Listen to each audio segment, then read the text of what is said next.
الحمد لله كفى والصلاة والسلام على من اصطفى أما بعد أعوذ بالله من الشيطان الرجيم بسم الله الرحمن الرحيم يا أيها الذين آمنوا اتقوا الله حق تقاته ولا تموتن إلا وأنتم مسلمون وقال تعالى يا أيها الذين آمنوا ادخلوا في السلم كافة ولا تتبعوا خطوات الشيطان إنه لكم عدو مبين صدق الله العظيم.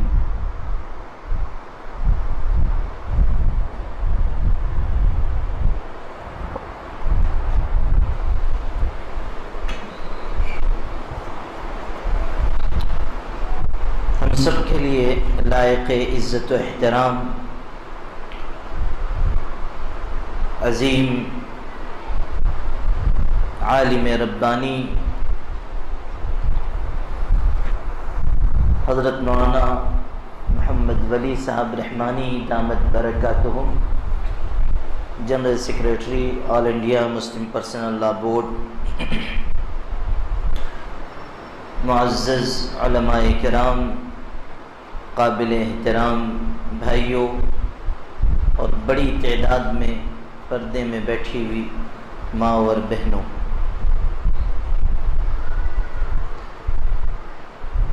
تھوڑے سے وقت میں کچھ ضروری اور اہم باتیں اپنے مرشد گرامی حضرت والا دامت برکاتہم کے حکم سے آپ حضرات کی خدمت میں عرض کرنی ہے۔ اللہ تعالیٰ سے دعا ہے کہ اللہ تعالیٰ صحیح باتیں کہنے کی ہم سب کو خوب دھیان سے سننے کی اور سن کر عمل کرنے کی توفیق عطا فرمائے۔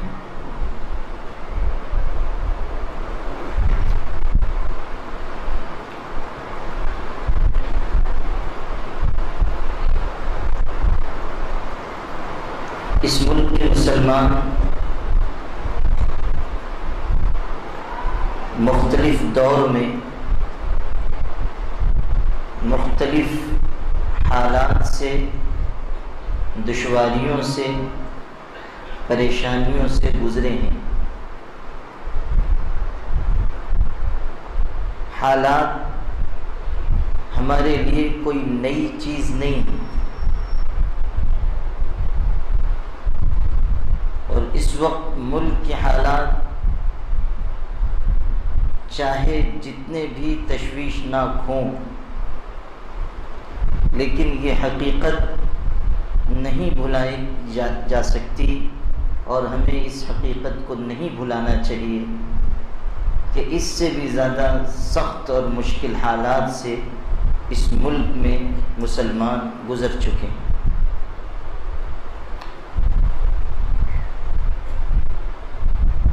لیکن ہمارے بڑوں نے اور بزرگوں نے، ہمارے باپ دادا نے، ہماری رہنمائی کرنے والے علماء نے، مدرسوں میں دین کی تعلیم عام کرنے والے، ہمارے لیے لائق احترام، لائق عزت ہمارے قائدین اور رہبروں نے، خانقاہوں میں بیٹھ کر اللہ اللہ سکھانے والے مشائخ اور درویشوں نے ہر طرح کے مشکل سے مشکل حالات میں، پریشان کن اور سنگین اور نازک دور میں ہمیشہ اس ملک میں اس بات کا اعلان کیا ہے اور اپنی زبان کے الفاظ کو اپنے عمل سے ثابت کر کے دکھایا ہے کہ چاہے جتنے بھی مشکل حالات ہوں،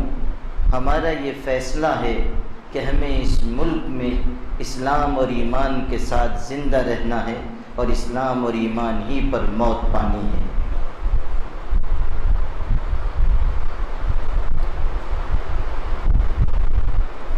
بہت کوششیں کی گئی ہیں کہ مسلمانوں کو مشکل حالات سے گزار کر بزدل بنا دیا جائے، ان کے اندر ہتھیار ڈال دینے کی کیفیت پیدا کر دی جائے، ان کے اندر زبردست فرقہ پرست اور اسلام اور مسلمانوں کا برا چاہنے والوں کے مطالبات کو پورا کرنے کی اور تسلیم کر دینے کی ایک کیفیت اور مزاج کے پیدا کرنے کے لیے انتھک محنت کی جائے۔ لیکن اللہ کی یہ مہربانی ہے اور علماء کی محنتوں کا نتیجہ ہے کہ ہر دور میں مسلمان اس اعلان کے ساتھ زندہ رہے ہیں کہ ہمیں اللہ کے دین، ایمان، شریعت محمدی، قرآن پاک کی تعلیمات اور حضرت محمد مصطفیٰ صلی اللہ علیہ وسلم کی سنتوں کے ساتھ اس ملک میں زندہ رہنا ہے۔ ہم اپنے شاعر کو، اپنے مقدسات کو، اپنے مساجد کو، اپنے مدارس کو، اپنے معاہد کو چھوڑنے کے لیے اور اسلام کے کسی ایک نقطے سے بھی دستبردار ہونے کے لیے تیار نہیں، اور اس چیز کے لیے ہم سے جس قربانی کا مطالبہ کیا جائے گا ہم وہ قربانی پیش کرنے کے لیے تیار ہیں، چاہے وہ مال کی قربانی ہو، چاہے جان کی قربانی ہو۔ مسلمان اپنی جان کی ہلاکت کو نقصان نہیں سمجھتا، اللہ کے راستے میں جانے والی جان کو وہ اپنے لیے نعمت اور سعادت تصور کرتا ہے۔ عبداللہ ابن حذافہ سہمی رضی اللہ تعالیٰ عنہ کا واقعہ شاید آپ حضرات نے سنا ہو کہ وہ حضرت عمر ابن خطاب رضی اللہ تعالیٰ عنہ کے دور میں ایک جماعت کے امیر بنا کر بھیجے گئے، اور اللہ کی طرف کی بات یہ کہ عیسائیوں نے ان کو گرفتار کر لیا، وہ پورا دستہ، وہ پوری جماعت گرفتار کر لی گئی۔ حضرت عبداللہ اس پوری جماعت کے امیر تھے، شکل و صورت کے اعتبار سے حسین و جمیل تھے، بہت وجیح و شکیل انسان تھے۔ جب عیسائی بادشاہ کے سامنے ان کو پیش کیا گیا تو ان کی شخصیت سے وہ عیسائی بادشاہ متاثر ہو گیا، اور اس نے یہ کہا کہ کتنا اچھا ہو اگر تم ہمارا دین قبول کر لو، عیسائیت کو قبول کر لو۔ حضرت عبداللہ نے کہا کہ ہرگز ایسا نہیں ہو سکتا۔ اس نے کہا ہم پیشکش کرتے ہیں کہ اگر تم ایمان چھوڑ کر، اسلام چھوڑ کر ہمارے مذہب کو قبول کر لو گے تو ہم آدھی سلطنت تم کو دیں گے اور اپنی بیٹی سے شادی کروا دیں گے۔ حضرت عبداللہ نے کہا چاہے جتنی دولت، جتنی نعمتیں تم مجھے پیش کرو، اللہ کے دین کو چھوڑنے کے لیے میں ہرگز تیار نہیں ہوں گا۔ یہاں تک کہ بادشاہ ان سے اصرار کرتا رہا، وہ انکار کرتے رہے۔ بادشاہ ناراض ہو کر یہ کہنے پر مجبور ہوا کہ اب ہم آگ جلوائیں گے اور اس کے ذریعے تم لوگوں کو ہلاک کریں گے۔ چنانچہ برسر دربار آگ جلائی گئی اور اس پر کوئی بڑا برتن رکھا گیا اور اس میں تیل کھولایا گیا، اور ان کے ساتھیوں میں سے کسی کو اٹھا کر اس کھولتے ہوئے تیل میں ڈال دیا گیا، جس کی وجہ سے چند سیکنڈ میں جسم کا گوشت ہڈیوں سے الگ ہو گیا اور وہ شہید ہو گئے۔ یہ ماجرا دیکھ کر عیسائی بادشاہ کو یہ احساس ہوا کہ اب یہ ہمارا مطالبہ قبول کر لیں گے۔ پھر اصرار کیا، انہوں نے انکار کیا، تو ان کو اٹھا کر اس برتن کے اوپر لایا گیا اور بادشاہ نے کہا کہ ان کو بھی اس کھولتے ہوئے تیل میں ڈال دو۔ جب تیل میں ڈالے جا رہے تھے اس وقت وہ رو پڑے، آنکھوں سے آنسو بہنے لگے، تو بادشاہ نے یہ سمجھا کہ اب ان کا دل متاثر ہو گیا ہے اور موت کو اپنے سامنے دیکھ کر ایمان سے پھر جانے کی کیفیت پیدا ہو گئی ہے، اس لیے بادشاہ نے واپس بلوایا اور کہا اب تو تم ہمارا مطالبہ مانو گے؟ تو حضرت عبداللہ نے کہا ہرگز نہیں، کیا تم یہ سمجھتے ہو کہ موت کو اپنی نگاہ کے سامنے دیکھ کر میری رائے بدل گئی ہے؟ سنو، میری آنکھ میں آنے والے آنسو اس وجہ سے نہیں آئے کہ میں موت سے ڈر رہا ہوں، بلکہ جب تیل کے قریب مجھ کو پہنچایا گیا تو مجھ کو یہ احساس ہوا کہ اب چند سیکنڈ کے بعد میری جان چلی جائے گی، میں اللہ کے دربار میں چلا جاؤں گا، اس کے بعد دین کے لیے کوئی خدمت انجام نہیں دے سکوں گا۔ کاش میری 1000 جانیں ہوتی جن کو ایک کے بعد ایک میں اللہ کے راستے میں قربان کرتا، اللہ تعالیٰ کی راہ میں اپنی جانوں کا نذرانہ پیش کرتا اور اللہ کے ہاں میرا مقام بلند ہوتا جاتا۔ میں موت سے ڈر کر نہیں رو رہا تھا، بلکہ اس احساس کی وجہ سے رو رہا تھا کہ میری ایک ہی جان ہے جو اللہ کے راستے میں تھوڑی دیر میں چلی جائے گی، اور اس کے بعد اللہ کے لیے پیش کرنے کا کوئی موقع، کوئی خدمت انجام دینے کا کوئی موقع مجھے نہیں نصیب ہوگا۔ بادشاہ متاثر ہو گیا اور اس نے کہا کہ اچھا، اگر تم میری پیشانی کو چوم لو تو میں تم کو آزاد کر دوں گا۔ تو انہوں نے کہا کہ اگر آپ وعدہ کریں کہ میرے سب ساتھیوں کو چھوڑ دیں گے تو میں پیشانی چوم لوں۔ اس نے وعدہ کیا، چنانچہ حضرت عبداللہ نے اس عیسائی بادشاہ کی پیشانی کو بوسہ دیا اور اس پوری جماعت کو اس بادشاہ نے رہا کر دیا۔ جب یہ دستہ، یہ جماعت مدینہ منورہ واپس آئی اور حضرت عمر ابن خطاب رضی اللہ تعالیٰ عنہ کو یہ پورا واقعہ معلوم ہوا تو حضرت عمر نے اپنے دربار میں یہ خوبصورت بات ارشاد فرمائی کہ عبداللہ ابن حذافہ نے بہت ہی ایثار و قربانی کا مظاہرہ کیا، ایمان پر استقامت کا مظاہرہ کیا، اور ایک عیسائی بادشاہ کی پیشانی کو چوم کر انہوں نے اپنے ساتھیوں کو رہا بھی کروا لیا۔ اس لیے تمام مسلمانوں پر لازم ہے علی کل مسلم ان یقبل رأس عبداللہ ابن حذافہ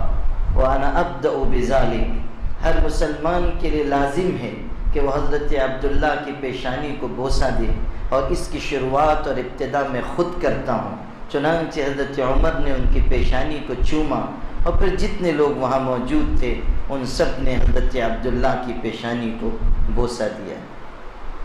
ایمان پر استقامت اس کا نام ہے۔ اسی کا مطالبہ ہم سے کیا گیا کہ لا تموتن الا وانتم مسلمون، تمہیں موت نہ آئے مگر اس حالت میں کہ تم مسلمان ہو۔ ہر مرد کے لیے، ہر عورت کے لیے، ہر جوان کے لیے، ہر بوڑھے کے لیے، ہر لڑکے کے لیے، ہر لڑکی کے لیے، پڑھے لکھے کے لیے، بے پڑھے لکھے کے لیے، سب سے اللہ کا یہ مطالبہ ہے اور سب کے لیے اللہ کا یہی حکم ہے کہ لا تموتن الا وانتم مسلمون، ایمان ہی پر زندہ رہنا اور ایمان ہی پر دنیا سے رخصت ہونا۔ جو ایمان چھوڑ کر، ایمان سے محروم ہو کر، ایمان سے پھر کر دنیا سے گیا، اس کی آخرت تباہ ہو گئی، اس کی آخرت برباد ہو گئی۔ قرآن مجید ہمیں بتاتا ہے کہ ایسے ایمان والے اس کائنات میں تھے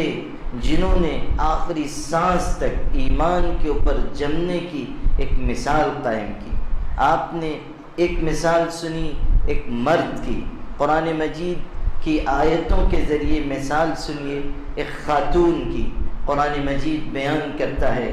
ضرب اللہ مثلا للذین آمنوا امرأة فرعون اذ قالت رب ابن لی عندك بیتا فی الجنہ ونجنی من فرعون وعمله ونجنی من القوم الظالمین۔ ارشاد ہوا کہ اللہ تعالیٰ نے ایمان والوں کے لیے مثال بیان کی ہے ایک خاتون کی، ایک عورت کی جو ہماری بہنیں پردے میں بیٹھی ہوئی ہیں وہ سنیں. ایک عورت کی مثال، ایک خاتون کی مثال، فرعون کی بیوی، اس کی مثال بیان کی گئی. اسی سے پہلے والی آیت میں 2 پیغمبروں کی بیویوں کا تذکرہ ہے جو کافروں کے لیے بطور مثال بیان کیا گیا. ضرب اللہ مثلا للذین کفروا امرأۃ نوح وامرأۃ لوط. 2 پیغمبر ہیں، نوح علیہ السلام اور حضرت لوط علیہ السلام. دونوں کی بیویاں سرکش ہو گئیں، کفر کے راستے پر چلی گئیں، بے حیائی کے طریقے کو انہوں نے اختیار کر لیا اور ان کے اندر کافروں اور مشرکوں سے محبت آ گئی اور انہوں نے اپنے شوہروں کے ساتھ خیانت کی. فخانتہما فلم یغنیا عنہما من اللہ شیئا. تو اللہ کے عذاب سے ان کو کوئی بچا نہیں سکا اور کہہ دیا گیا کہ جاؤ دوزخ کی آگ میں داخل ہو جاؤ. قرآن پاک بیان کرتا ہے اور تمام مرد اور تمام عورتیں اس بات کو سمجھیں کہ اللہ تعالیٰ حسب و نسب کو اور خاندان کو نہیں دیکھتا. اگر پیغمبر کی اولاد ہے یا پیغمبر کے ماں باپ ہیں یا پیغمبر کے بھائی اور بہن ہیں اور ان کا بھی عمل خراب ہے تو اللہ تعالیٰ کے ہاں ان کے لیے کوئی نجات نہیں، کوئی نجات نہیں.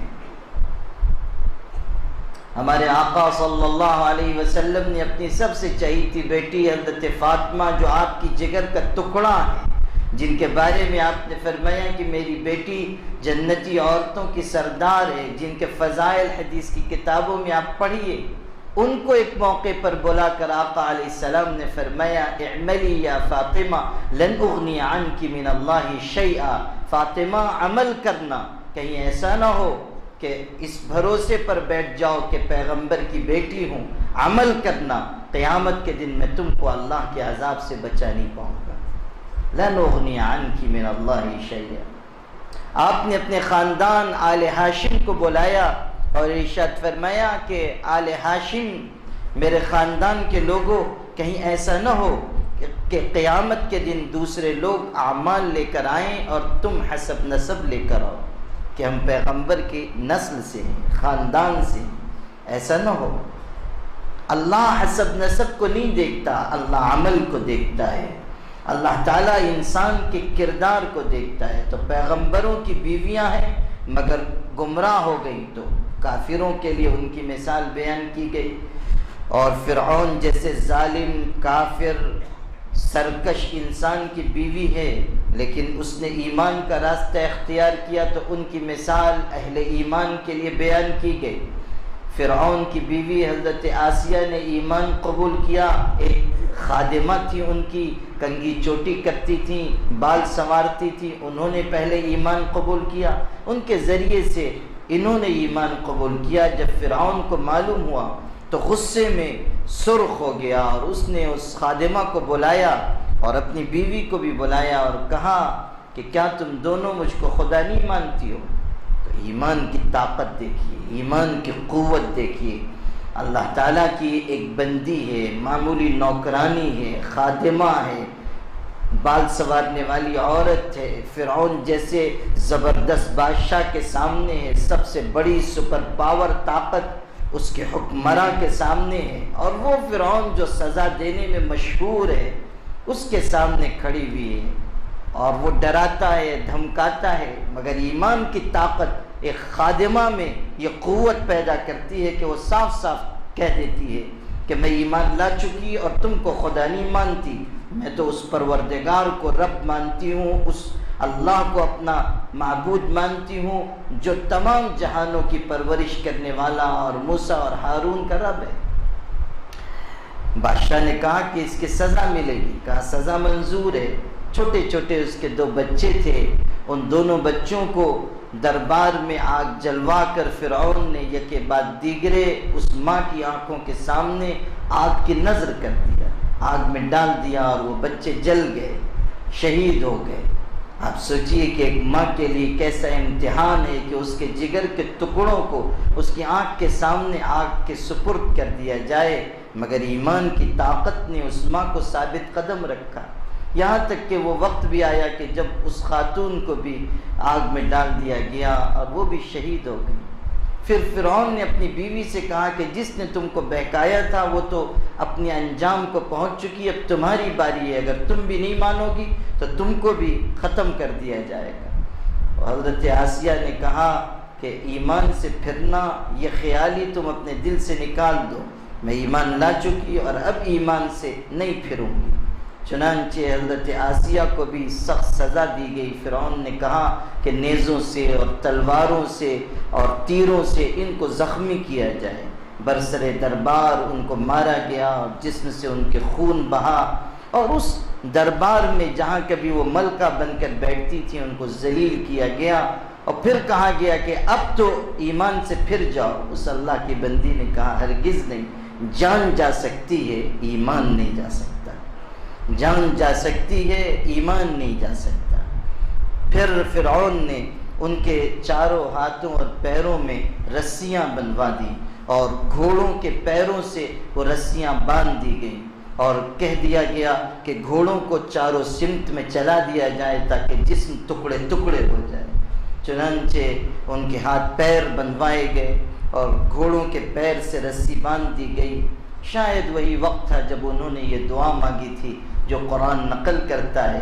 اذ قالت رب ابن لی عندک بیتا فی الجنت ونجنی من فرعون وعملی ونجنی من القوم الظالمین۔ اللہ کی اس بندی نے اللہ کے دربار میں عرض کیا کہ اللہ آپ اپنے پاس میرے لیے ایک محل بنا دیجئے، گھر بنا دیجئے، اور فرعون اور اس کے عمل سے مجھ کو چھٹکارا دے دیجئے اور ظالموں سے نجات دے دیجئے۔ فرعون کے دربار سے اور اس کے محل سے جس میں کل تک وہ رہتی تھی آج نکالی جا رہی ہے اور آج ان کو ذلیل کیا جا رہا ہے، تو اللہ سے کہتی ہیں کہ اللہ دنیا کا محل تو چھوٹ رہا ہے مگر اپنے پاس آپ ایک محل عطا کر دیجئے۔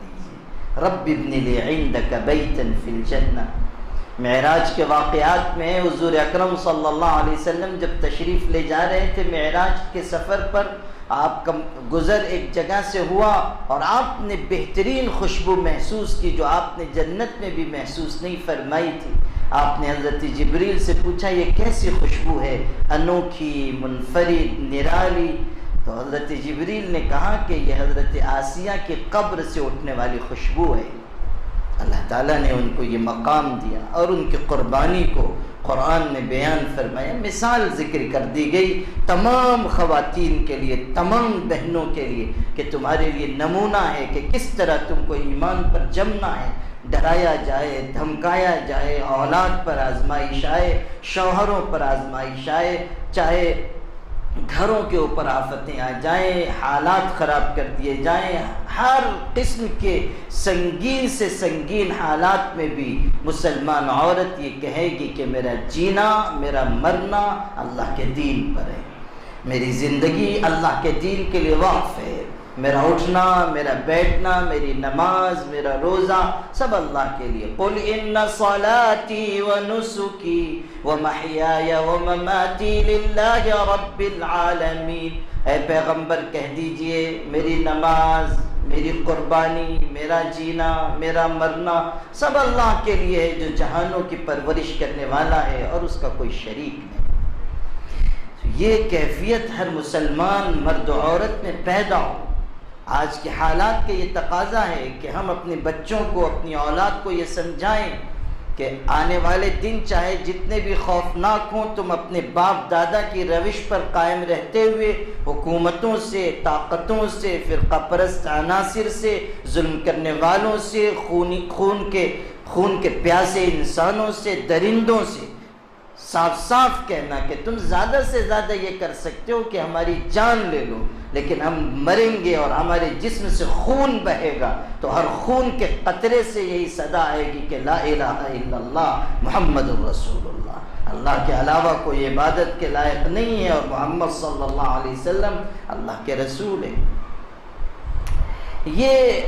ایک عزم ہمارے دلوں میں پیدا ہونا چاہیے۔ اس وقت جو حالات ہیں اس میں ایسا محسوس ہوتا ہے کہ ہمارے کچھ مسلمان بھائی کسی درجے میں خوفزدہ ہو رہے ہیں، بزدلی کا شکار ہو رہے ہیں۔ ہرگز نہیں۔ ایمان والا تو اللہ پر یقین رکھتا ہے اور آخری سانس تک اللہ کے بھروسے پر جیتا ہے۔ ہمارا اعتماد کسی سرکار پر نہیں ہے، ہمارا اعتماد اللہ کی ذات پر ہے۔ اور ہم یاد رکھیے گا، ہمیں یہ اعلان کرنا چاہیے کہ ہم دلی میں بیٹھی ہوئی سرکار کے غلام بھی نہیں ہیں، ہم تو اس سرکار کے غلام ہیں جو مدینہ طیبہ میں روضہ اطہر کے سائے میں آرام فرما رہے ہیں۔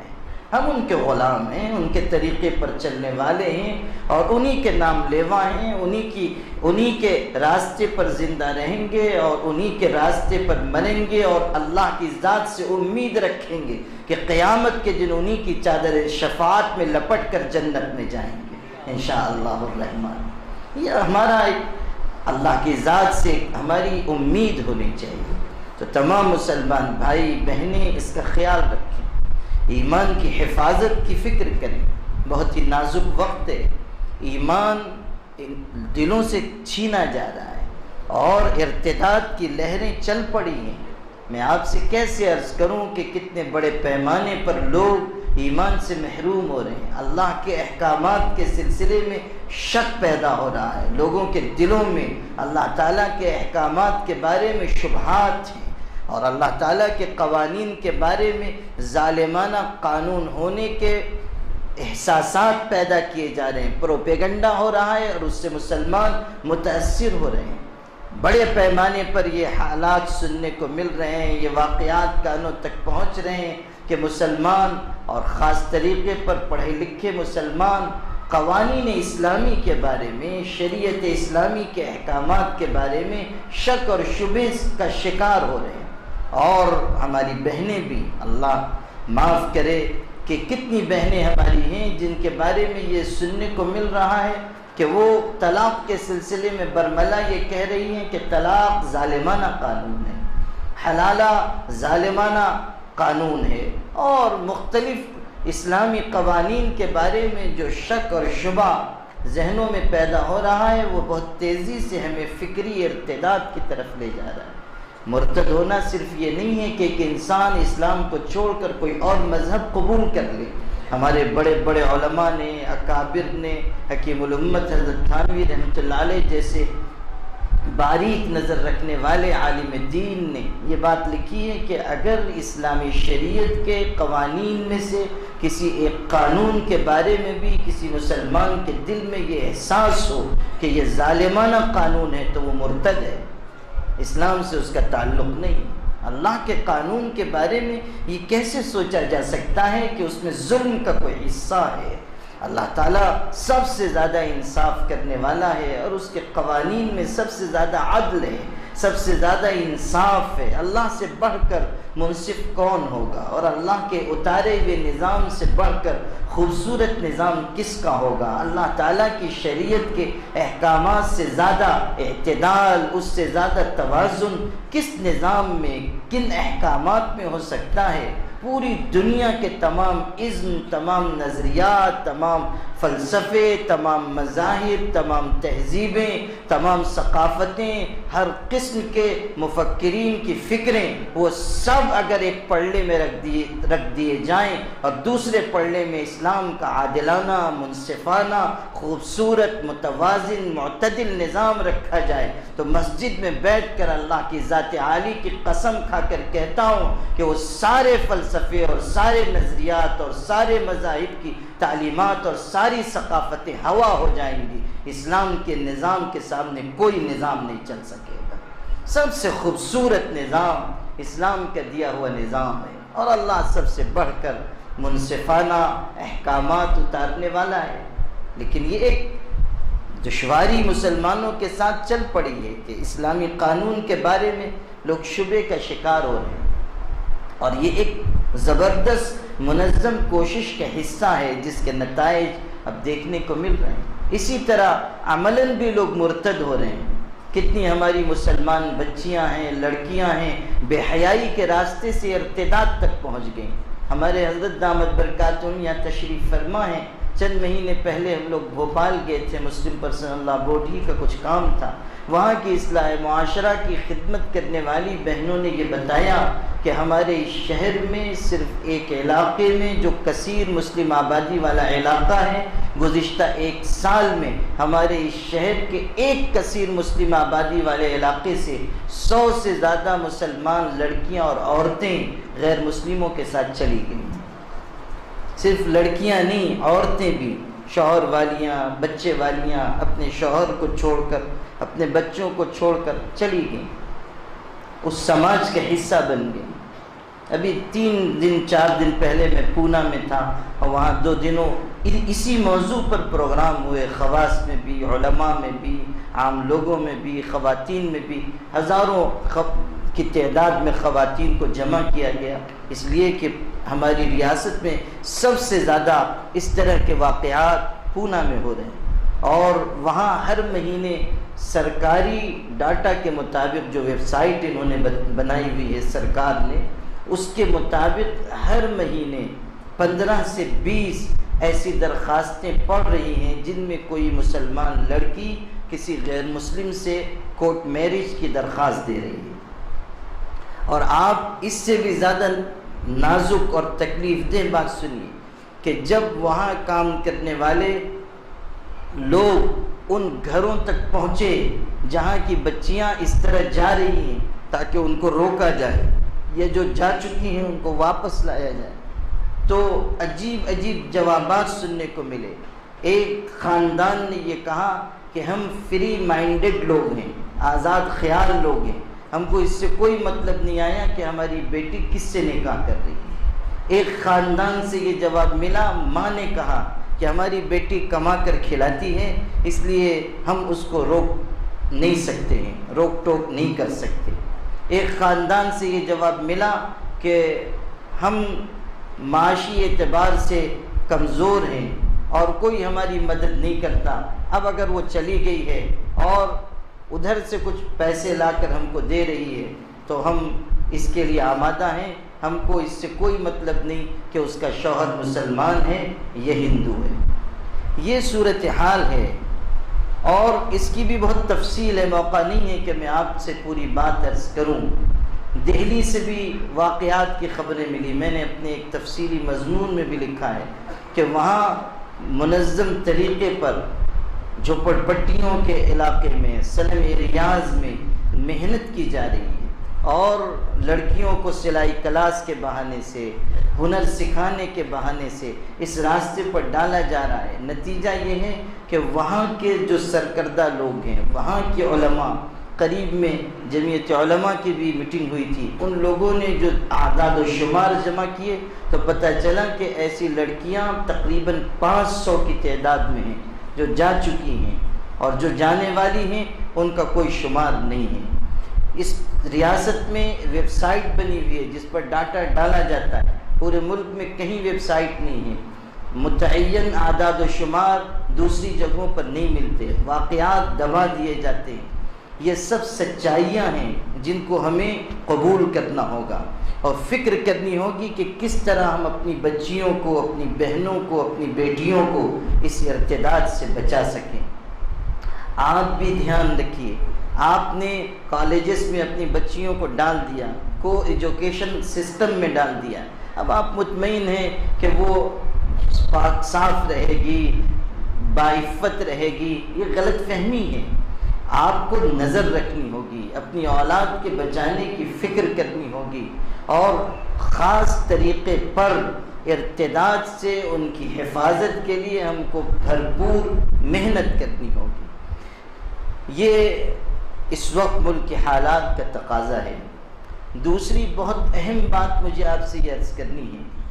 کہ ہم لوگ اس وقت اس ملک میں جن حالات سے گزر رہے ہیں، ان حالات کے تدارک کے لیے، ان حالات کو درست کرنے کے لیے، ان حالات کو دور کرنے کے لیے جو ہماری ملی جماعتیں، تنظیمیں، ادارے، ہمارے اکابرین، ہمارے قائدین، ہمارے رہبر و رہنما جو کچھ خدمت انجام دے رہے ہیں، وہ سب سر آنکھوں پر، ان کی ساری کوششیں مسلم، ان کی محنتوں کے نتائج بھی مسلم، لیکن یہ بات ذہن میں رکھنی چاہیے کہ جب تک ہم لوگ اپنی اصلاح کی فکر نہیں کریں گے، ہمارے اندر تبدیلی نہیں آئے گی، ہمارے اندر احساس نہیں جاگے گا، ہم اللہ کے دین کی طرف لوٹنے کے لیے تیار نہیں ہوں گے، ہم میں سے ایک شخص اللہ تعالیٰ کے آگے رجوع کرنے والا نہیں بنے گا، اس وقت تک حالات 100% قابو میں نہیں آ سکیں گے۔ یاد رکھیے گا، اللہ کی مدد، اللہ تعالیٰ کی نصرت، اللہ تعالیٰ کی طرف سے جو کیے گئے وعدے ہیں وہ سب اہل ایمان سے اس وقت ہیں جب کہ وہ ایمان اور اچھے عمل کے راستے پر چلیں۔ بے عمل انسانوں کے لیے اللہ کے وعدے نہیں ہیں، بے عمل افراد کے لیے اللہ تعالیٰ کی طرف سے مدد و نصرت نہیں ہے۔ میں آپ کو یاد دلاؤں، جب تاتاریوں کا حملہ پوری دنیا میں جاری تھا، 44 مسلم ملک تھے، ایک ملک پر وہ یلغار کرتے تھے، اپنے پیچھے کھنڈرات کے سوا، تباہی اور بربادی کے سوا، اٹھتے ہوئے دھوئیں کے سوا، لاشوں کے سوا کوئی چیز وہ چھوڑتے نہیں تھے، پورے ملک انہوں نے تباہ کر دیے۔ بغداد جو اس وقت مسلمانوں کی سلطنت کا مرکز تھا، اس پر بھی حملہ ہوا، اور بغداد کو تباہ و برباد کرنے میں کوئی کسر تاتاریوں نے نہیں چھوڑی۔ گھٹنوں خون بغداد میں بہا، دریائے دجلہ و فرات کا پانی خون کے بہنے کی وجہ سے سرخ ہو گیا۔ اس زمانے میں ایک بہت بڑے اللہ والے بغداد میں رہتے تھے، حافظ ابن سید الناس ان کا نام تھا۔ جب تباہی و بربادی مچی ہوئی تھی پورے بغداد میں، تو بغداد کے بہت پڑھے لکھے لوگ، اچھے اونچے سمجھے جانے والے لوگ، وہ حضرت حافظ صاحب رحمۃ اللہ علیہ کی خدمت میں حاضر ہوئے، ان کی خانقاہ میں آئے، آ کر کہا کہ حضرت پورے بغداد پر تباہی ہے، تاتاری حملے کر رہے ہیں،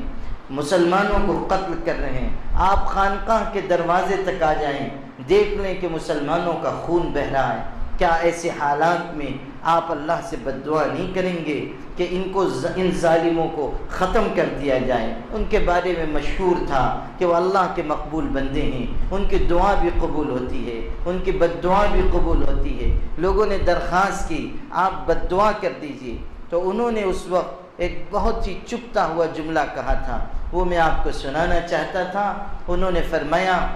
اتستبطئون بالرحم وانا استبطی بالرجم، کہ لوگوں تم ایسا سمجھ رہے ہو کہ ظلم کی انتہا ہو گئی ہے اور آسمان سے اللہ کی طرف سے رحمت کے اترنے میں دیر ہو رہی ہے، حالانکہ مسلمانوں کے برے اعمال کو دیکھ کر میرا یہ احساس ہے کہ آسمان سے پتھروں کی بارش برسنے میں دیر ہو رہی ہے۔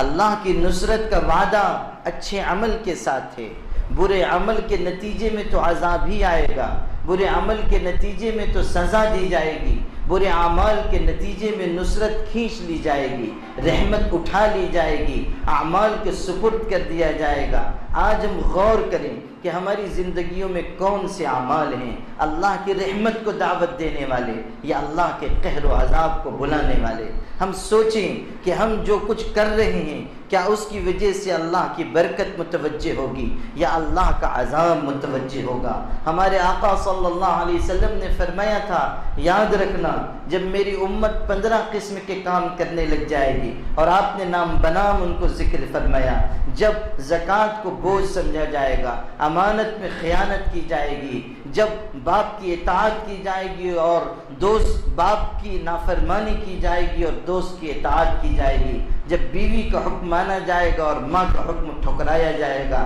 جب شراب عام ہو جائے گی، جب گانے بجانے کے آلات عام ہو جائیں گے، جب مسجدوں میں آوازیں بلند ہونے لگ جائیں گی، یعنی اختلاف ہوگا مسجدوں میں، غیبتیں کی جائیں گی مسجدوں میں، انتشار ہوگا مسجدوں میں، لوگوں کے دل پھٹ جائیں گے، لوگوں کے جھگڑے مسجدوں تک آ جائیں گے، اور مسلک کے نام پر، جماعت کے نام پر، ذات برادری کے نام پر، خاندان کے نام پر، عصبیت کے عنوان پر لوگ جھگڑے کرنے لگ جائیں گے۔ اللہ تعالیٰ کے گھر بھی جھگڑوں اور انتشار کا مرکز بن جائیں گے۔ شور کی آوازیں مسجد میں بلند ہوں گی، اس امت کا آخری حصہ پہلے حصے کو لعنت ملامت کرے گا۔ جب یہ ساری چیزیں امت میں پائی جانے لگیں تو ہمارے آقا فرما رہے ہیں فَارْتَقِبُوا عِنْدَ ذَلِكَ رِيحًا حَمْرَاءَ وَزَلْزَلَةً وَخَسْفًا وَمَسْخًا وَقَصْفًا وَآيَاتٌ تُتَابِعْ كَنِظَامٍ قُطِعَ سِلْكُهُ فَتُتَابِعْ۔ اس وقت انتظار کرنا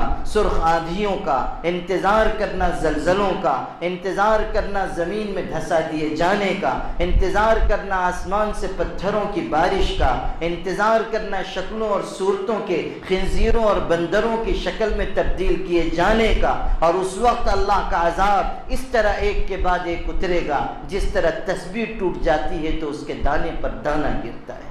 پے در پے اللہ کا عذاب آئے گا۔ ایک مصیبت سے چھٹکارا نہیں ملا کہ دوسری مصیبت آ جائے گی، ایک پریشانی سے نکلیں گے نہیں کہ دوسری پریشانی سامنے کھڑی ہوئی ہوگی۔ اس لیے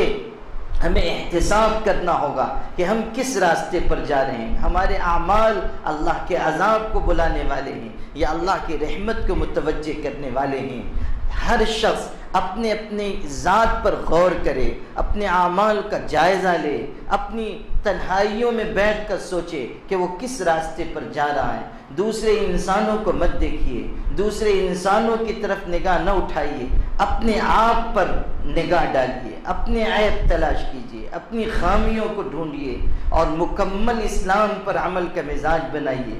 یہ مطلب نہیں ہے اچھے اعمال کا کہ آپ صرف مسجد میں نماز پڑھنے لگیں، یہ مطلب نہیں ہے کہ آپ رمضان آئے تو روزہ رکھ لیں، یہ مطلب نہیں ہے کہ آپ زکوٰۃ دے دیں اور مطمئن ہو جائیں۔ مطلب یہ ہے اچھے اعمال کا کہ زندگی کے ہر حصے میں آپ اللہ تعالیٰ کے حکم کو پورا کرنے والے ہوں، مکمل اسلام پر چلنے والے ہوں۔ ادخلوا فی السلم کافہ، مسلمانوں پورے اسلام میں داخل ہو جاؤ، آدھے ادھورے دین پر عمل مت کرو، صرف عبادت کا دین لے لینا، معاملات کا دین چھوڑ دینا، صرف معاملات کا دین لے لینا، اخلاق کا دین چھوڑ دینا، صرف اخلاق کا دین لے لینا، معاشرت کا دین چھوڑ دینا، یہ مکمل اسلام نہیں ہے۔ اسلام مکمل اسلام میں داخل ہونا اس کو کہیں گے کہ ہر چیز میں انسان پختہ ہو، عبادت اچھی ہو، معاملات صاف ہوں، اخلاق بہترین ہو، کردار مضبوط ہو، رہن سہن اسلام کے مطابق ہو، اور زندگی کے ہر حصے میں، خلوت میں اور جلوت میں، تنہائی میں اور مجمع میں، اپنی انفرادی زندگی میں اور اجتماعی زندگی میں انسان اللہ سے ڈرنے والا ہو۔ یہ ہے مکمل اسلام کا مطلب۔ لیکن آج ہم لوگ یہ کرتے ہیں، جو حصہ آسان لگتا ہے وہ لے لیں، جو مشکل ہے اس کو چھوڑ دیں۔ مولانا جلال الدین رومی رحمۃ اللہ علیہ آج سے تقریباً 700 سال پہلے انہوں نے کتاب مثنوی لکھی ہے، اس میں بڑی نصیحتیں بیان کی ہیں، اس میں انہوں نے یہ واقعہ بھی لکھا ہے نصیحت کے طور پر، دلچسپ حکایت انہوں نے نقل کی ہے کہ پرانے زمانے میں لوگ اپنے جسم کے اوپر جانوروں کی تصویر گدوایا کرتے تھے، اوزار ہوتے تھے جن کے ذریعے جسم کے اوپر تصویر بنائی جاتی تھی، اور تصویر بناتے وقت تکلیف ہوتی تھی۔ ظاہر ہے کہ جسم کاٹا جاتا تھا تو درد ہوتا تھا۔ انہوں نے لکھا ہے کہ اس زمانے میں ان کے دور میں کوئی شخص گیا اور اس نے تصویر گودنے والے سے یہ کہا کہ میری پیٹھ کے اوپر شیر کی تصویر بنا دو، شیر بہادری کی علامت ہے، شیر کی تصویر بنا دو۔ اس نے اوزار لیے، اس کی پیٹھ کے اوپر رکھا، اس کو تکلیف محسوس ہوئی تو اس نے زور سے چیخ کر پوچھا کہ کیا بناتے ہو؟ اس نے کہا شیر بنا رہا ہوں۔ کہا شیر کے جسم کا کون سا حصہ بنا رہے ہو؟ تو اس نے کہا شیر کی دم بنا رہا ہوں۔ تو کہنے لگا بہت تکلیف ہو رہی ہے، بغیر دم ہی کا شیر بنا دو، بغیر دم کا بنا دو۔ تو اس نے کہا اچھا ٹھیک ہے، بغیر دم کا بنا دیتا ہوں۔ اس نے پھر اوزار رکھا، تکلیف ہوئی تو اس نے پوچھا کیا بناتے ہو؟ کہنے لگا اس کی ناک بنا رہا ہوں۔ کہنے لگا بہت تکلیف ہو رہی ہے، بغیر ناک کا بھی تو چل ہی جائے گا، بغیر ناک کا بنا دو۔ پھر اس نے تیسری مرتبہ رکھا، کہا اب کیا بناتے ہو؟ کہا پیر بنا رہا ہوں۔ اس نے کہا کہ بغیر پیر کا بنا دو۔ اب جب یہاں تک بات پہنچی تو تصویر گودنے والے نے ایک لات پیچھے سے ماری اور کہا کہ او بے وقوف انسان، بغیر دم، بغیر آنکھ ناک، بغیر پیر کا بھی کہیں کوئی شیر ہوتا ہے؟ لات مار کر اس نے اپنی دکان سے نکال دیا۔ مولانا جلال الدین رحمۃ اللہ علیہ نے یہ حکایت نقل کر کے یہ سبق لکھا ہے کہ جس طرح وہ شخص بغیر ناک، بغیر کان، بغیر دم کا شیر بنوانا چاہتا تھا، ہمارے دور کے مسلمان بھی بغیر ہاتھ پیر کے اسلام پر عمل کرنا چاہتے ہیں۔ کچھ حصہ جو آسان وہ لے رہے ہیں، جو مشکل حصہ ہے اس کو چھوڑ دے رہے ہیں۔ یہ صورتحال نہیں چلنے والی ہے۔ آج سے سینکڑوں سال پہلے وہ یہ نصیحت کر رہے ہیں، آج تو اور زیادہ حالت بگڑی ہوئی ہے۔ مسجد میں ہم مسلمان ہیں، مسجد سے نکلنے کے بعد ہم میں اور دوسری قوموں میں کوئی فرق نہیں رہ جا رہا ہے۔ ہماری تجارتیں کتنی خراب ہیں، ہمارے معاملات کتنے خراب ہیں، ہمارے گھروں کا نظام کتنا بگڑا ہوا ہے۔ حاجی صاحب ہیں، نمازی صاحب ہیں، تلاوت کرتے ہیں، تسبیح پڑھتے ہیں، لیکن ان کے گھر میں ان کی بہو عزت اور احترام سے رہ نہیں پا رہی ہے۔ ساس اپنی بہو کو سلیقے سے رکھ نہیں پا رہی ہے، بہو اپنی ساس کی عزت کرنے کے لیے تیار نہیں ہے۔ عورتیں کبھی خود جب وہ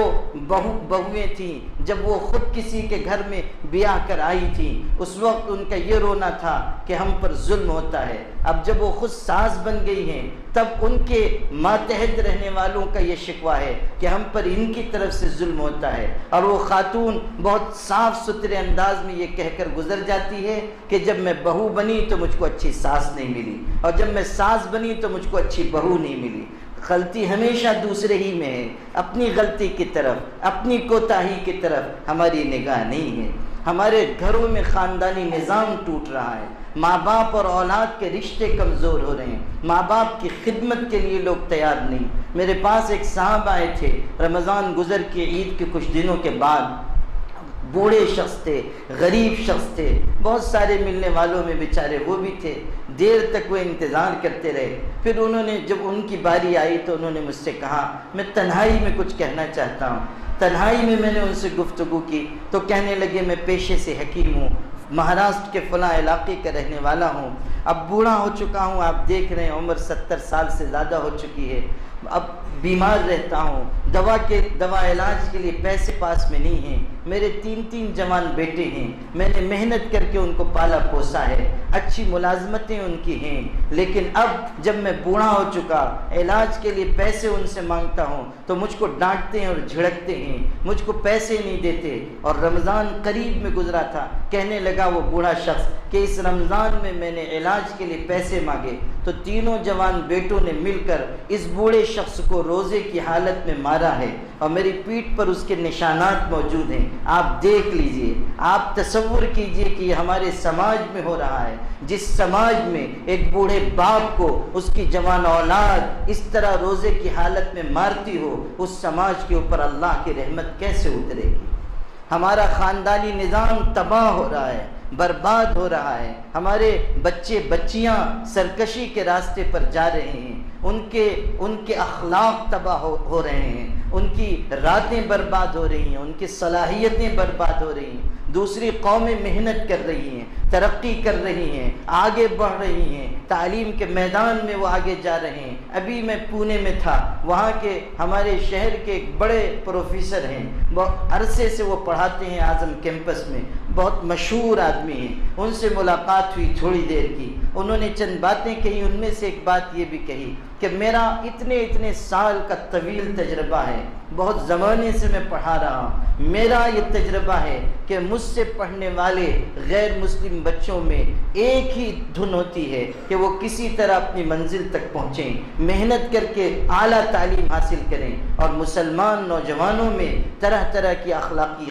خرابیاں، بگاڑ، اوقات کے ضائع کرنے کا مزاج ہے۔ ہم بہت سمجھاتے ہیں کہ اگر آپ نہیں پڑھیں گے پوری قوم پچھڑ جائے گی، لیکن بات سمجھ میں نہیں آتی ہے۔ میرے بھائیوں، ہم غور کریں کہ ہم کس راستے پر جا رہے ہیں۔ صرف دوسری قوموں کو طعنہ دینے سے، صرف دوسری قوموں کو الزام دینے سے، صرف فرقہ پرست عناصر کے خلاف باتیں کرنے سے، صرف جذباتیت پر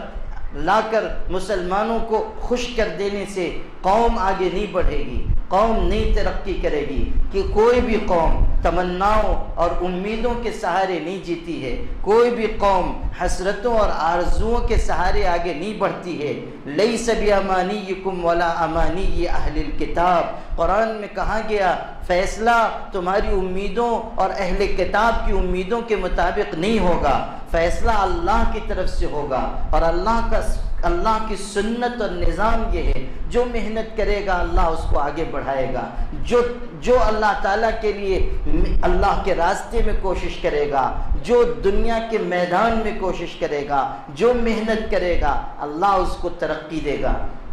قرآن کی آیت ہے قل جاء الحق وزهق الباطل، حق آیا اور باطل مٹ گیا، اور باطل مٹنے ہی کے لیے ہے۔ معارف القرآن میں مفتی اعظم مفتی محمد شفیع صاحب رحمۃ اللہ علیہ نے اس آیت کی تفسیر میں ایک عجیب بات لکھی ہے، وہ نقطہ ہر مسلمان کو اپنے دل پر نقش کرنا چاہیے۔ ارشاد فرمایا کہ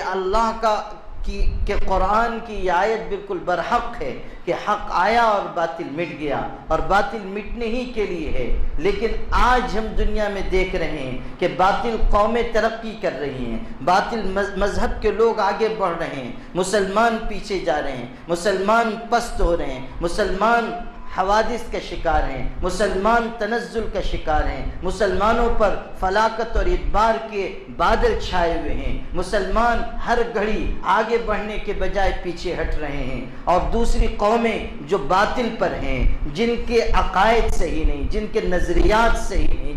جن کے زندگی کا قبلہ درست نہیں، جو اللہ پر ایمان نہیں رکھتے، جو پیغمبر کی رسالت کو نہیں مانتے، وہ آگے بڑھ رہے ہیں، وہ ترقی کر رہے ہیں، ان کے پاس حکومتیں ہیں، ان کے پاس اقتدار ہے، ان کے پاس بنگلے ہیں، ان کے پاس کاریں ہیں۔ خود مسلمانوں کے دل میں بھی کبھی کبھی یہ شبہ پیدا ہوتا ہے۔ یہ اور بات ہے کہ ہمارے جوان فتوے کے ڈر سے کہتے نہیں ہیں، لیکن کبھی یہ احساس ہوتا ہے کہ ہم مومن ہیں اور وہ کافر ہیں، اور وہ ترقی کر رہے ہیں اور ہم پیچھے ہٹ رہے ہیں، اور شکایت پیدا ہوتا ہے، دل میں شکایت پیدا ہوتی ہے کہ اللہ یہ کیا نظام چل رہا ہے۔ اور بات کہنے کی تو نہیں تھی، لیکن علامہ اقبال جیسے شخص نے تو کہی دی کہ رحمتیں تیری اغیار کے کاشانوں پر، برق گرتی ہے تو بے چارے مسلمانوں پر۔ اور شکوہ میں انہوں نے کہا کہ کیا قہر ہے کہ کافر کو ملے حور و قصور، اور بے چارے مسلمان کو فقط وعدہ حور۔ یہ شکایتیں جو مسلمانوں کے دل میں ہیں،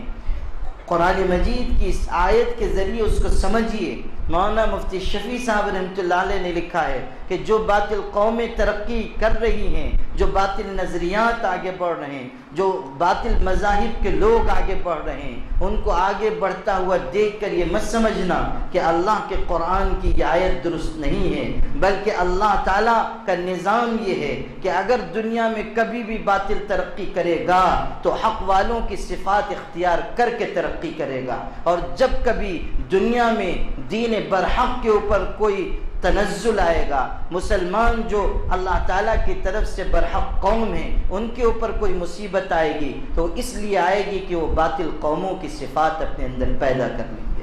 اگر باطل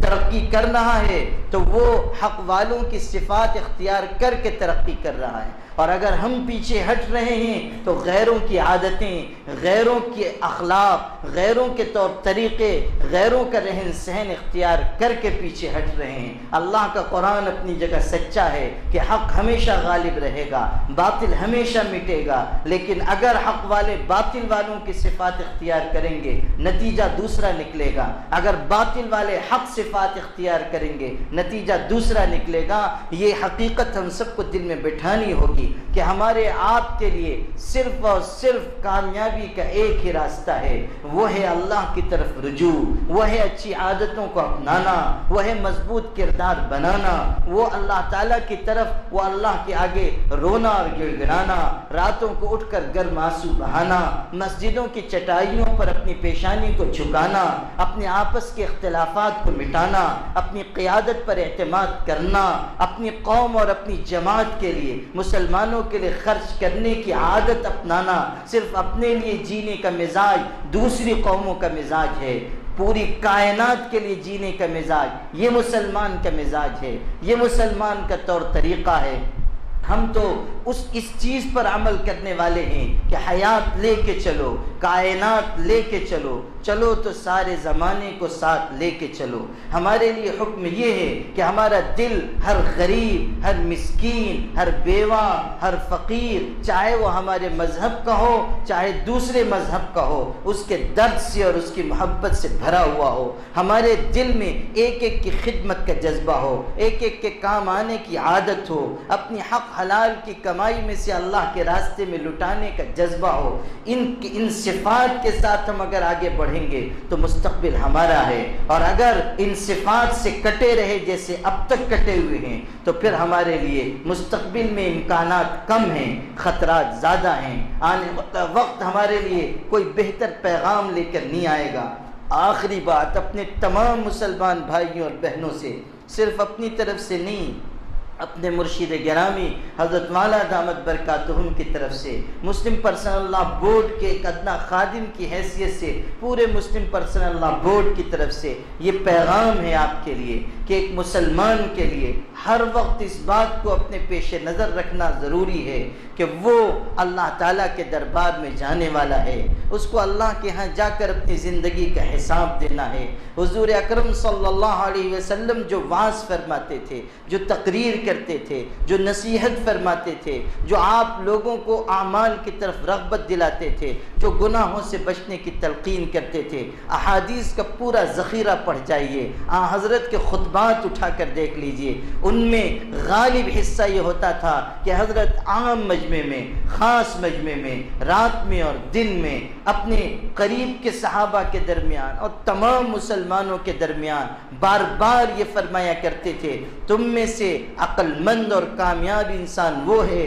جو اپنے نفس کے اوپر قابو پالے اور جو موت کے بعد کی تیاری کرے، موت کو اپنے پیش نظر رکھے، آنے والے وقت کو فراموش نہ کرے، یاد رکھے کہ سانسوں کی یہ ڈور ٹوٹنے والی ہے، ہاتھ پیر جو حرکت کر رہے ہیں وہ ساکت ہونے والے ہیں، دیکھنے والی آنکھ پتھرانے والی ہے، ایک وقت آئے گا کہ دھڑکنے والا دل رک جائے گا، ایک وقت آئے گا کہ بولنے والی زبان خاموش ہو جائے گی۔ یاد رکھا جائے کہ ایک وقت ایسا آنے والا ہے جب انسان کو نرم آرام دہ ایئر کنڈیشن کمرے میں سے نکال کر 2 گز زمین کے اندر لٹایا جائے گا۔ انسان یاد رکھے کہ اونچے اونچے بنگلوں میں، عمدہ کاروں میں ٹہلنے رہنے گھومنے کے بعد اس کا انجام اس کے علاوہ کچھ نہیں ہے کہ اس کو مٹی کی چادر اوڑھنی ہوگی اور مٹی کی چادر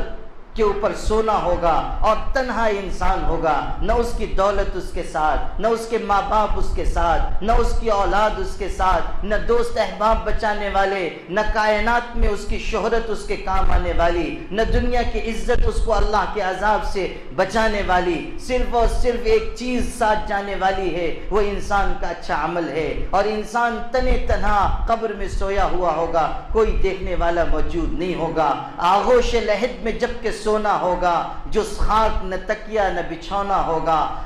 قبر کی تنہائی میں کون ہوئے گا انیس، ہم ہوں گے اور قبر کا کونا ہوگا۔ اس وقت کو یاد رکھنا یہ انسان کی اصلاح کی بنیاد ہے، یہ انسان کے لیے اخلاق کے راستے پر چلنے کا ذریعہ ہے۔ آقا علیہ السلام سے پوچھا گیا من ازہد الناس یا رسول اللہ، اللہ کے رسول کائنات میں سب سے بڑا زاہد کون ہے؟ آپ نے فرمایا من لم ینس القبر والبلا، وہ انسان جو قبر کو اور قبر میں جا کر مٹی ہو جانے کو نہیں بھولتا، وترک فضل زینت الدنیا، اور ضرورت سے زائد دنیا کی زینت کو چھوڑ دیتا ہے، وآثر ما یبقى علی ما یفنا، اور فنا ہو جانے والی چیز یعنی دنیا پر باقی رہنے والی چیز یعنی آخرت کو ترجیح دیتا ہے۔ وہ یاد رکھتا ہے کہ دنیا مٹنے والی ہے، دنیا تباہ ہونے والی ہے، آخرت قریب ہے، اللہ کے دربار میں جانا ہے، قبر میں جا کر اللہ تعالیٰ کی طرف سے سوالات کا جواب دینا ہے اور اللہ کے دربار میں کھڑے ہو کر حساب دینا ہے۔ ہر ابن آدم سے پوچھا جائے گا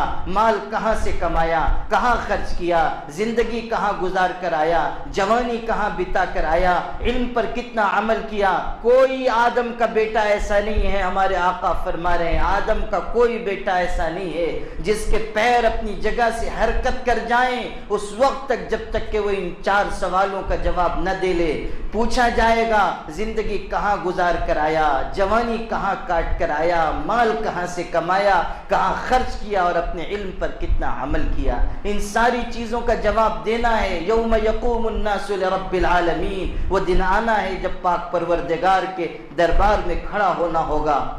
اور زندگی کے ہر عمل کے بارے میں پوچھا جائے گا۔ کل صغیر و کبیر مستطر، ہر چھوٹی بڑی بات ظاہر کر دی جائے گی۔ اللہ انصاف کی کرسی پر ہوگا اور وہ قیامت کے دن باز پرس کرے گا۔ میرے بھائیوں، میری پیاری بہنوں، اس آخرت کو یاد رکھا جائے، اپنی موت کو یاد رکھا جائے، قبر کی تنہائیوں کو یاد رکھا جائے، حساب و کتاب کو پیش نظر رکھا جائے اور پھر اپنی زندگی کے اعمال کو درست کرنے کی فکر کی جائے۔ یہی سلامتی کا راستہ ہے۔ ان حالات میں یہ چند ضروری باتیں ہو سکتی تھی جو میں نے عرض کی ہیں۔ ایک مسئلہ جو اس وقت بہت زیادہ سنگین بنا ہوا ہے وہ ہے بابری مسجد کا معاملہ۔ بابری مسجد کے بارے میں مسلم پرسنل لاء بورڈ کا صاف اعلان ہے کہ وہ کل بھی مسجد تھی، آج بھی مسجد ہے اور آئندہ بھی مسجد رہے گی۔ اللہ تعالیٰ کے بندے محنت کر رہے ہیں، مسلم پرسنل لاء بورڈ کے اکابرین محنت کر رہے ہیں۔ حضرت مولانا محمد رابع حسنی ندوی صاحب زید مجدوم ہوں یا ہمارے حضرت مولانا ولی رحمانی صاحب ہوں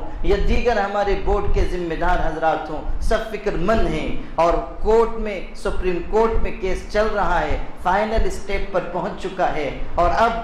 جنوری سے اس کی سماعت تیزی کے ساتھ ہونے والی ہے۔ فیصلہ بھی ایسی امید ہے کہ جلد آئے گا۔ جو تیاریاں کی گئی ہیں، جو محنت کی گئی ہے، جو کوششیں کی گئی ہیں، جو دعائیں مانگی گئی ہیں، اب جو اللہ کی مدد کے آثار نظر آ رہے ہیں، ان کے پیش نظر ہم یہ کہہ سکتے ہیں کہ انشاءاللہ حق غالب آئے گا اور باطل مٹے گا اور اللہ تعالیٰ مسجد کے حق میں فیصلہ کروائے گا۔ یہ ہمیں اللہ کی ذات سے امید ہے، اس کے لیے دعاؤں کا اہتمام ضروری ہے۔ تمام مسلمان بھائی، تمام مسلمان بہنیں دعاؤں کا اہتمام کریں اور all India Muslim personal law board کی طرف سے کی جانے والی کوششوں کا حصہ بنے۔ وآخر دعوانا ان الحمد للہ رب العالمین۔